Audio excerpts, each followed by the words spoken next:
కృష్ణా జిల్లా కృత్తివెన్ను జాతీయ రహదారిపై ఘోర రోడ్డు ప్రమాదం జరిగింది. కంటైనర్ను ఐచర్ ఢీకొనడంతో 6 మృతి చెందగా పలువురికి తీవ్ర గాయాలయ్యాయి. హుటాహుటిన స్పందించిన స్థానికులు క్షతగాత్రులను స్థానిక ఆసుపత్రికి తరలించారు. సమాచారం అందుకున్న పోలీసులు ఘటనాస్థలికి చేరుకుని దర్యాప్తు మొదలుపెట్టారు.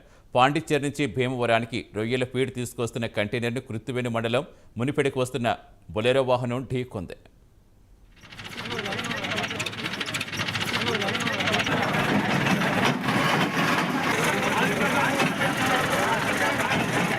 తెల్లవారుజామున సుమారు 4:30-5 గంటల ప్రాంతంలో కృత్తివెన్ను మండలము కృష్ణా జిల్లా వద్ద మనకి ఇండియన్ ఆయిల్ బంక్ దగ్గర ఒక యాక్సిడెంట్ జరిగింది.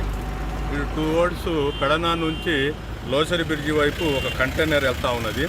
అలాగే లోసరి బ్రిడ్జి వైపు నుంచి ఒక అశోక లైలాండ్ ఒక 10 మెంబర్స్ దాంట్లో ఒక ప్యాసింజర్స్ ఎక్కి చేపల ఫిషింగ్ పట్టడానికి వెళ్తూ ఉన్నారు టువర్డ్స్ పెడనా.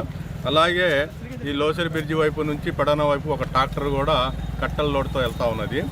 ఈ అశోక లైలాండ్లో ఉన్న డ్రైవరు ఏదన్నా ముందు ఉన్న ట్రాక్టర్ని తప్పించబోయి దాన్ని కొట్టి ఇటు కంటైనర్ వెళ్తున్న దాన్ని హిట్ చేసినట్టు అనిపిస్తూ ఉన్నది ప్రాథమికంగా. దాంట్లో స్పాట్లో కంటైనర్ డ్రైవర్ చనిపోయాడు. అలాగే అశోక లైలాండ్లో ఉన్న ఒక 4 స్పాట్లో టోటల్గా ఒక 5 మెంబర్స్ ఇక్కడ చనిపోవడం జరిగింది. ఈ అశోక లైలాండ్లో ఉన్న 4 గవర్నమెంట్ హాస్పిటల్ మచిలీపట్నంకి పంపిస్తే అక్కడ ట్రీట్మెంట్ పొందుతా ఇంకొక అతను చనిపోయాడు. టోటల్గా ప్రస్తుతానికి ఒక 6 మంది చనిపోయి ఉన్నారు. ఇక్కడ మన పెడనా సిఐ గారు, కృత్తివెన్ను ఎస్ఐ గారు అందరం మేము స్పాట్లో తెలియంగానే విజిట్ చేశాము. ఇక్కడ గ్రామస్తులందరూ కూడా మాకు బాగా సహకారం చేశారు.